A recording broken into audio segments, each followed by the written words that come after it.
Rain fell like whispers from the heavens, soft yet unrelenting, coating the streets of the city in a silver sheen. The traffic hummed, umbrellas bloomed like dark flowers, and somewhere amidst the commotion walked James, sharp suit, gloved hands, eyes cold as the stormy sky above. The billionaire, known in the press as the ghost tycoon, moved like a shadow, untouchable, unreadable, alone. James wasn't born into luxuries, no silver spoon, no safety net. He was an orphan who clawed his way from the dirt, raised in an overcrowded orphanage on the outskirts of the city, where broken dreams hung in the air like dust.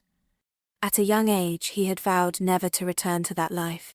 Now, at 36, he had everything: private jets, skyscrapers, global power, but his heart remained locked behind iron walls. No family, no real friends, no warmth, only numbers, deals, and silence. He stepped out of his black SUV, his driver shielding him with an umbrella. The air smelled of wet concrete and exhaust.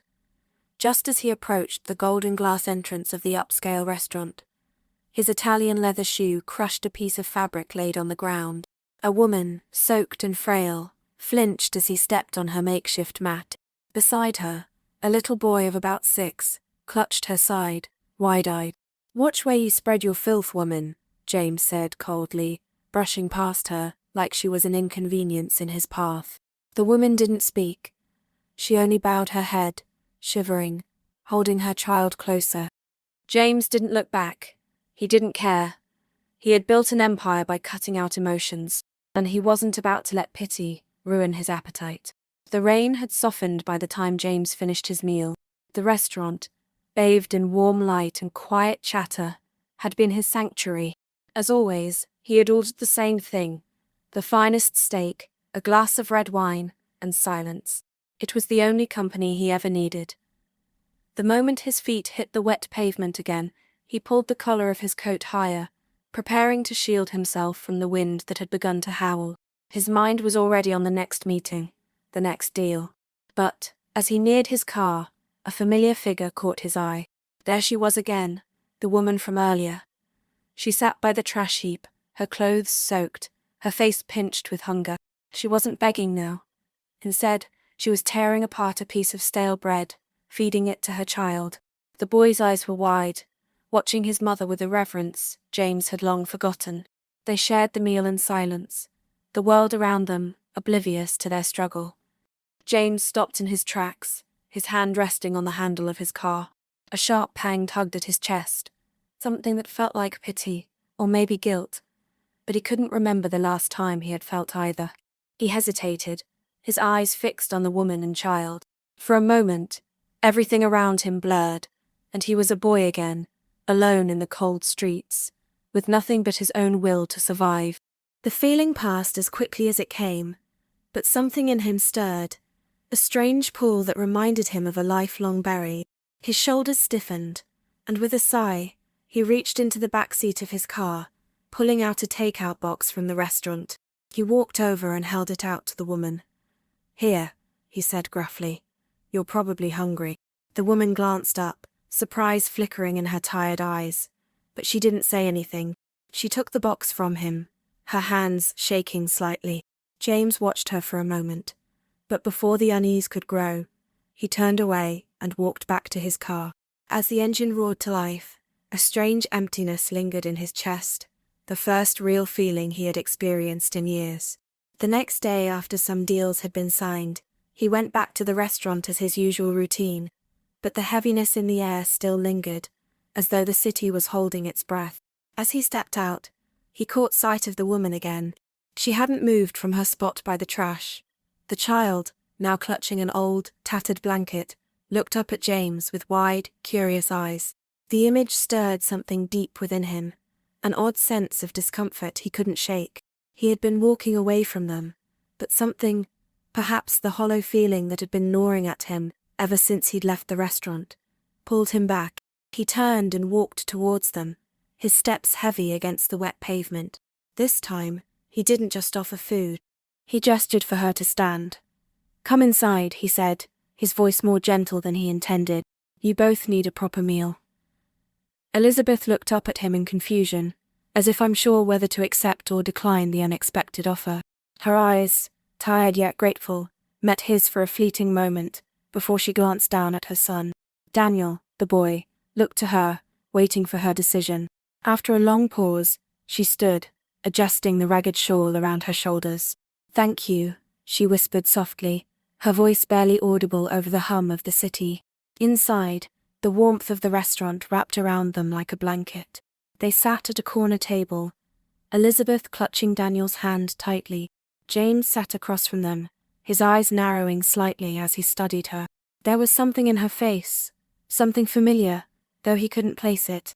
"Thank you for this," Elizabeth said, her voice soft but laced with sincerity. "I don't know how to repay you." James hesitated, his thoughts tangled. For a moment he found himself thinking of the woman's quiet strength, of the way she cared for her child, despite the world's indifference. It was a quality he hadn't seen in a long time. "I'm not looking for repayment," he said, though the words felt strange on his tongue. "But I want to help. You and your son don't deserve to live like this. You're welcome to stay with me, at my mansion." Elizabeth blinked in surprise, a hint of disbelief in her eyes. "You're offering me a place to stay?" "Yes," he replied, his voice firm, though he couldn't fully explain why he was making this offer. "I'll also find work for you. I have plenty of things that need tending to." The weight of his words sank in slowly. It was more than an offer. It was a lifeline. Elizabeth looked down at Daniel, who smiled faintly up at her, the child's hope glowing like a distant star. Finally, she nodded. "I'll accept," she said softly. "Thank you, Mr. James." The name hung in the air for a moment, and James felt something stir deep within him. The name, Elizabeth. It was as if the sound of it unlocked something from his past, something long buried, but the memory remained elusive, just out of reach. Instead of dwelling on it, he chose to focus on the present. The woman and her child, the strange bond beginning to form between them. Elizabeth stood in awe at the gates of James's mansion, her heart pounding in her chest. The iron gates slowly creaked open, revealing a sprawling estate that seemed to stretch endlessly. The towering structure before her was beyond anything she had ever imagined. Its white marble pillars gleamed under the soft afternoon sun, and the garden in front was a maze of perfectly trimmed hedges and colourful flowers. For a moment, she forgot to breathe. She glanced down at Daniel, whose eyes were wide with wonder. He tugged gently at her sleeve, his voice barely above a whisper. "Mom, is this real?" Elizabeth couldn't help but smile, though her own heart felt a little heavy. "Yes, Daniel, it's real." James watched them from the steps, his expression unreadable. He seemed unaffected by the mansion's grandeur, as though it were just another part of his routine.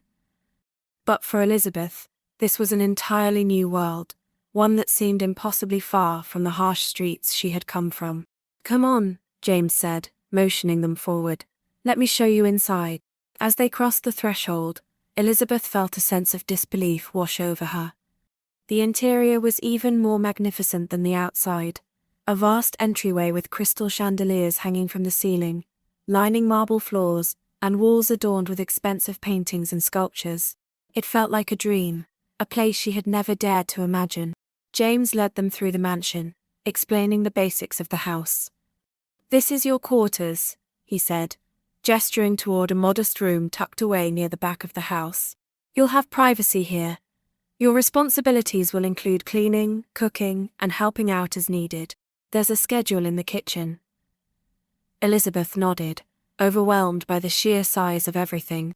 She had never had her own room before, let alone one in a mansion. She swallowed the lump in her throat, forcing herself to focus on the present. This was a chance for Daniel to grow up in a world where he didn't have to beg for scraps, where he didn't have to suffer like she had. "I'll do my best," she said quietly, more to herself than to James. James didn't acknowledge her words directly, but gave a curt nod. "Good. The staff will show you around. There's dinner at 6. I expect punctuality."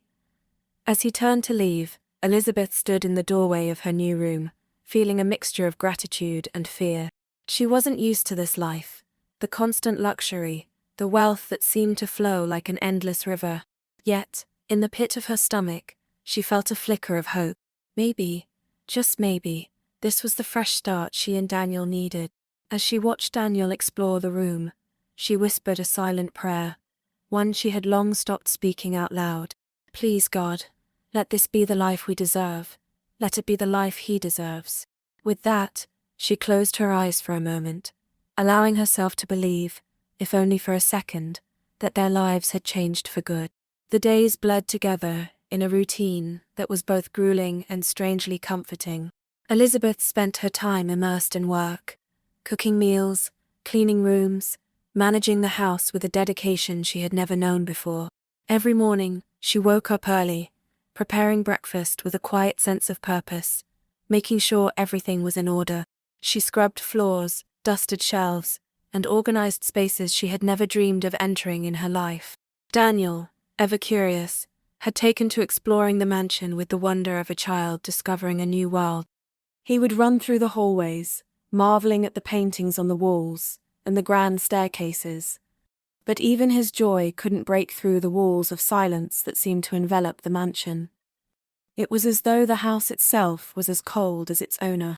James, who was never far from his office or his chambers, returned each evening like a shadow, his eyes fixed on the floor or the distant horizon. He barely acknowledged Elizabeth's presence, though she was always there, serving his meals, making sure everything was just right. His coldness was a constant reminder that she was little more than an employee in his eyes, and despite all her efforts, nothing seemed to pierce the fortress of indifference he had built around himself. But Elizabeth wasn't one to give up easily. She noticed his pattern. He would come home, retreat to his chambers, and shut himself off from the rest of the world. It was as if he was hiding from something, or perhaps running from his own demons. There were nights when Elizabeth, after finishing her tasks, would stand outside his door, hearing the muffled sounds of solitude within. She wondered about him, about the man behind the walls. What had made him this way? Was there more to him than the cold, detached billionaire she had first met? One evening, as the sun dipped below the horizon, casting long shadows across the hallway, Elizabeth couldn't help but feel the weight of the mansion's silence pressing in on her. It was suffocating. She had spent her whole life in noise, in the chaos of the streets, and now, surrounded by wealth and luxury, the quiet was unbearable. Despite her growing curiosity about James, she kept her distance. She focused on her work, on providing for Daniel. But in the stillness of the mansion, she felt the stirrings of something more, a need to understand him, to break through the walls that separated. Then, she knew it was a risk. James was a man who guarded his privacy fiercely, but the more she saw of him, the more she felt an undeniable pull. It was as if she was meant to do more than just serve him. She couldn't shake the feeling that somewhere, deep inside him, there was a part of James that longed for connection. 5 months passed in what seemed like a blur. The seasons shifted from the warmth of summer to the chill of autumn. But inside the mansion, time seemed to move at a different pace. The grand halls remained just as silent, the silence only broken by the rhythmic sounds of Elizabeth's footsteps as she went about her duties. Each day she cleaned, cooked, and cared for the house without complaint. The work kept her busy, kept her mind occupied, but the loneliness gnawed at her. She would catch glimpses of James as he passed by, his face unreadable, his eyes always distant. Occasionally, she would muster the courage to knock on his door, asking if he needed anything, but each time, she was met with a curt, dismissive response. "I'm fine, Elizabeth. Leave me be." At first, the coldness stung, but soon, Elizabeth came to expect it. She stopped trying to get too close, focusing instead on the one light in her life, her son, Daniel. The little boy's laughter was like music in the mansion, a sound that softened the edges of its stark, lifeless atmosphere. He would run through the halls, his small footsteps echoing in the vast emptiness, bringing a touch of life to the place. Daniel's curiosity was boundless. Every day, he asked questions about everything, from the paintings on the walls to the strange noises that came from the pipes. His innocent wonder filled the mansion with a warmth that had long since been absent. James, for all his isolation, couldn't ignore it. Though he rarely spoke to Daniel, The boy's energy seemed to subtly pull at him. One evening, James sat by the large windows of his office, watching as Daniel chased after a butterfly in the garden. A rare, fleeting smile tugged at the corner of his mouth, before it vanished, as quickly as it had come. The soft echoes of the child's laughter seemed to draw him out of his solitude, but only for a moment. The walls James had built around himself were impenetrable, but Elizabeth, with her quiet patience and unwavering dedication, was slowly chipping away at them, though she hardly knew it. She knew he was suffering, but how could she help someone who refused to let anyone in? As the months passed, Elizabeth's hope began to fade. She still held on to the belief that one day James might open up, that the coldness would break, but for now, she could only watch from the sidelines, waiting for a sign, for a crack in the ice that would reveal the man beneath. It was a quiet evening when James sank into the plush armchair in the living room, his gaze lost in the flickering light of the fireplace. The fire crackled, casting soft shadows that danced along the walls. He had been alone for so long, the weight of his thoughts pressing on him, suffocating him. He was used to it, the silence, the solitude. But tonight, for reasons he couldn't explain, it felt heavier than usual. Elizabeth, as usual, was cleaning up the remnants of dinner. She had finished her duties, but instead of retreating to her quarters, she lingered, as though waiting for something. As James stood to leave, his usual routine, the command to retreat to his chambers already on his lips, something shifted in the air. Elizabeth, despite the unspoken rule that she should stay out of his way, walked toward him. Her steps were quiet, but resolute. "Mr. James," she said, her voice steady but filled with an emotion he wasn't used to hearing from anyone in his life, genuine care. He turned to face her, his usual cold mask slipping into place. "Elizabeth, what do you want now? I told you to let me be. Please, I've had enough of—" But she didn't move. She stood her ground, looking him in the eyes, and for the first time in months, he was caught off guard. "I've been where you are, sir," she said, her voice soft but carrying a weight that stopped him in his tracks. "I know what it's like to have no one, to feel like you're walking through life alone, like everything's been taken from you. I've been there, Mr. James, and I won't turn away." For a moment, James said nothing. He wanted to push her away, to tell her to leave him alone, but something in her words, in the sincerity behind them, held him captive. He'd never had anyone speak to him like this before. No one had ever seen the pain buried so deeply inside him, not even the countless people he had crossed paths with in his lonely, business-driven life. She took a tentative step closer. "Please, don't chase me away again. I'm not asking for anything. Just let me help. Let me be here for you, for as long as you need." Her words hung in the air, and in that moment, something inside him cracked. He didn't know why, but the cold walls he'd built around himself suddenly felt fragile. It was as though, for the first time in a long while, someone cared enough to reach through them. His heart, a heart he had long ago sealed away, stirred, if only for a brief, fleeting moment. James didn't know what to say. His lips parted, but no words came out. Instead, he lowered his gaze, staring at the floor, as if he could hide the emotions threatening to surface. But Elizabeth wasn't looking for answers. She simply stood as she looked at him, her presence offering him a kind of solace he hadn't realized he needed. And in that silence, they both understood. Something had shifted between them. In the days that followed their conversation, James found himself more aware of Elizabeth's presence than he ever had been before. It wasn't that she had changed. No, it was him. Something inside him had shifted. A crack had appeared in the ice-cold walls he'd carefully built around his heart. And Elizabeth, with her kindness and unyielding dedication, was now the lens through which everything in his world seemed to be changing. James didn't openly show it, of course. He remained aloof, wrapped in his usual detached manera, but he watched her closely from the shadows of his mansion. He saw how she moved through the house with quiet grace, effortlessly managing the tasks he'd set before her. From cooking meals to tending to the house, Elizabeth worked with a quiet strength that left James both humbled and in awe. There was no complaint, no sign of weariness in her movements, just a steady, relentless devotion. She gave her all, even for a man who barely acknowledged her presence, and the odd thing was, he noticed. He began to watch her when she wasn't working, when she was with her son, Daniel. James observed from the doorway, as Elizabeth sat beside the small boy, reading him stories, or patiently helping him with his homework. There was an ease between them, a bond of love and understanding that James had never known. It was in the way she tucked Daniel into bed at night, with such tenderness.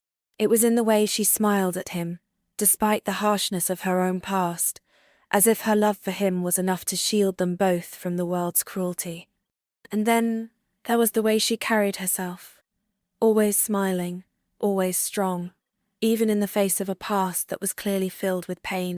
She didn't let her history define her. She didn't let the struggles of her past weigh her down. Instead, she chose to give love, to nurture, and in doing so, she brought light into the darkest corners of James's mansion, and, slowly, into the darkest corners of his heart. James couldn't quite put his finger on it. There was something about Elizabeth, something beyond her strength or her kindness, that was starting to tug at him in a way he couldn't ignore. He found himself lingering a bit longer in rooms where she worked, just to watch her move, just to see the way she interacted with the world around her. Her laughter, so genuine and unguarded, was like music to his ears, and when she wasn't looking, James would catch himself smiling, a rare and foreign expression, as he watched her. It was a simple thing, but it was enough to make his heart beat a little faster, enough to make him question everything he had once believed about himself, and about love. Something in him was beginning to thaw. It started with something small, an offhand remark as James walked through the kitchen one evening, barely catching Elizabeth's eye as she set the dinner table. "Did you need help with that?" he asked, the words awkward and unfamiliar on his tongue. Elizabeth paused, her hands stilling for a moment, then gave him a soft smile. "No, but thank you, Mr. James," she said, her voice warm but cautious. At first, the conversations between them were stiff, almost robotic, as if neither knew exactly how to bridge the gap between the rich, isolated billionaire and the kind-hearted woman who had come from the streets. James was used to solitude. To avoid confrontation, to avoid feelings, he had built an impenetrable wall around himself. But now, the cracks were starting to show, and he was unsure how to navigate this new territory, where human connection was no longer something to avoid, but something to seek. Over time, he found himself lingering around the kitchen more often. He'd offer a few words here and there, commenting on the meal she was preparing, or asking about Daniel's schoolwork. At first, the exchanges were mechanical, but soon they began to feel less forced. One evening, James sat down at the kitchen table, while Elizabeth finished up dinner. The silence between them felt less awkward now, as if it was no longer the uncomfortable stillness of strangers, but the quiet ease of two people learning to share space. It was during one of these moments that Daniel came running into the room, a piece of toast in his hand. "Uncle James! Uncle James!" he called, his voice full of excitement. James froze, his gaze snapping to the little boy. "What did you say?" he asked, a strange tightening in his chest. Daniel, oblivious to the sudden shift in the air, repeated it, this time more clearly. "Uncle James, can you help me with my homework?" James blinked, unsure how to react. No one had ever called him that before, uncle. But hearing it from Daniel felt different, like a key turning in a lock, opening something deep inside him. He glanced at Elizabeth, who smiled gently, her eyes filled with a mixture of pride and warmth. "I think Daniel likes you, Mr. James," she said softly. For a moment, James was lost in thought. His past had been so devoid of warmth, so completely cut off from any real connections. Yet here, in this strange new reality, he found himself enjoying these small moments with Elizabeth and her son. They shared more than just meals now. They shared laughter, stories, and memories. James began to open up, cautiously at first. He would tell Elizabeth a little about his childhood, about the orphanage he grew up in, about the pain he had buried for so long. And in return, Elizabeth began sharing more of her own past, how she had survived the streets, her struggles as a young mother, and the dreams she still clung to for her son. It was these quiet moments that started to chip away at James's walls, pulling him closer to the woman he had once seen as nothing more than an employee. With each passing day, James felt something inside him shift, a warmth he hadn't felt in years, a growing connection that made him long for more than just the isolated life he'd been living. The door to his heart, once firmly shut, was slowly creaking open. The rain beat steadily against the windows, its rhythmic sound the only noise in the quiet mansion. James sat in the living room, a glass of whiskey in his hand, the warmth from the alcohol doing little to ease the ache in his chest. He hadn't realized how much he had come to rely on these late-night moments with Elizabeth, how the sound of her voice and the kindness in her eyes had become a kind of balm for the wounds he'd carried for so long. Elizabeth, sitting across from him, seemed unusually distant tonight. Her eyes were lost in the flickering flames of the fireplace, her thoughts far away. After a long pause, she finally spoke, her voice quiet but steady. "I was just a girl when it happened," she began, her words heavy with a weight James could never truly understand. "I was living on the streets, alone and scared, and one night, a man—" Her voice faltered, but she pressed on. "Just pain. And when I woke up, I had nothing. I lost everything, my dignity, my sense of self." She paused, her hand tightening around the mug of tea in her lap. "But I couldn't let that stop me. I had Daniel, and I raised him alone with nothing but my love and my will to survive." James stared at her, his heart twisting. He had always known there was something strong about her, something unbreakable. Hearing her speak those words, hearing the pain in her voice, made him see her in a new light. She wasn't just the woman who worked for him. She was a survivor, a mother who had fought for everything she had. He opened his mouth to say something, but the words caught in his throat. Slowly, almost without thinking, he put down his glass. The liquor seemed to numb the pain inside, but it did nothing to dull the truth that was now resurfacing within him. "I grew up in an orphanage," he said, his voice quieter than he meant it to be. "I don't remember much of it. I remember the cold, the hunger, the loneliness, but there was one person I'll never forget. There was a girl there. We were almost the same age. She was always kind to me. We used to share what little we had." He paused, memories flickering, half-formed, as if trying to push through a fog. "She had dark hair, but she always shared her food with me when the others wouldn't. Her name was Elizabeth, too." Elizabeth's breath hitched, her eyes snapping to his, wide with recognition. "No," she whispered, almost to herself. "It couldn't be, could it?"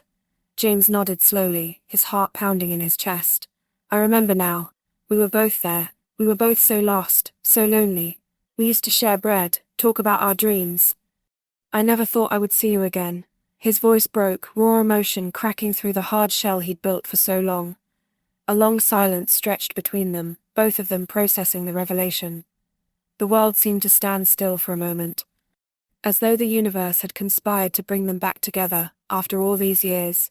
Elizabeth leaned forward, her eyes searching his. "You were the boy who shared his bread with me?" she asked, her voice filled with a strange mix of awe and disbelief. I never thought I'd see you again either, but it's you. It's really you." A flood of memories rushed over them, both of them recalling those days of shared hardship. They had been so young, so innocent. The bond they had formed in that orphanage, despite the pain of their circumstances, had always lingered, buried deep inside both of them. For a moment, the walls between them seemed to disappear, and all that remained was the truth. Two souls who had once been lost, now found again in the most unlikely of places. As they sat there in the quiet of the mansion, the past they had both tried to bury was laid bare, and for the first time in years, both James and Elizabeth found a piece of peace they had long been searching for. The moon hung high in the sky, casting its silvery light over the mansion's expansive gardens. James sat on the stone steps, his hands clasped together, elbows resting on his knees, his gaze fixed on the horizon. Elizabeth stood beside him, silent but present. The weight of their shared history seemed to fill the space between them, yet there was an unspoken understanding, a quiet connection that neither of them had fully acknowledged until now. James couldn't deny it any longer. Elizabeth was more than just a maid. She had become the anchor in the storm of his life, the person who had quietly mended the cracks in his soul. His empire, his wealth, none of it seemed to matter in the presence of this woman who had weathered so much, and still carried herself with grace and kindness. She wasn't just the woman who cleaned his house or cooked his meals. She was the missing piece of the puzzle he had never known was incomplete. He took a deep breath, the words swirling in his chest. "Elizabeth," he began, his voice low but steady. "I don't know how to say this, but you've changed me. You've been here all this time, and I've never truly seen you, not until now. I don't know how to live without you in my life." Elizabeth turned to him, her heart skipping a beat, her eyes softened, and for the first time in ages, she allowed herself to feel something other than the weight of survival. "James," she whispered, her voice barely audible. "I've felt it too. I've always felt it, but I was afraid of being hurt again." James reached for her hand, his touch gentle, almost tentative. "I'm not going anywhere," he promised, his voice trembling with sincerity. "I don't want to be alone anymore. I don't want to lose you." Elizabeth hesitated for a moment, her heart racing as the flood of emotions finally broke free. Slowly, she nodded, her eyes glistening with unspoken longing, and then, without another word, she leaned in, her lips brushing against his, soft and slow. It was a kiss that held years of pain, years of longing, and finally, years of healing. At that moment, everything felt right. James's heart, which had been locked away for so long, began to thaw. The loneliness he had known for years seemed to evaporate, replaced by the warmth of her presence. He understood now. Elizabeth wasn't a burden from the streets. She was the redemption he had been seeking without even knowing it. As they pulled apart, both of them breathless but content, the world around them seemed to fade away. It was just the two of them now, standing, no longer lost, no longer broken. The future was uncertain, but for the first time in a long while, James felt hope, real hope. And for Elizabeth, it was a promise that she wasn't alone anymore either. Together, they had found something more powerful than all the riches in the world, redemption, in each other's arm, lost but found. Dear viewers, what do you think about this story? I would love to hear your thoughts in the comments below. If you enjoyed the story, give us a thumbs up, hit the subscribe button, and share it with friends. Don't forget to turn on notifications so you never miss out on our latest updates. Thanks, and see you in the next video. Bye!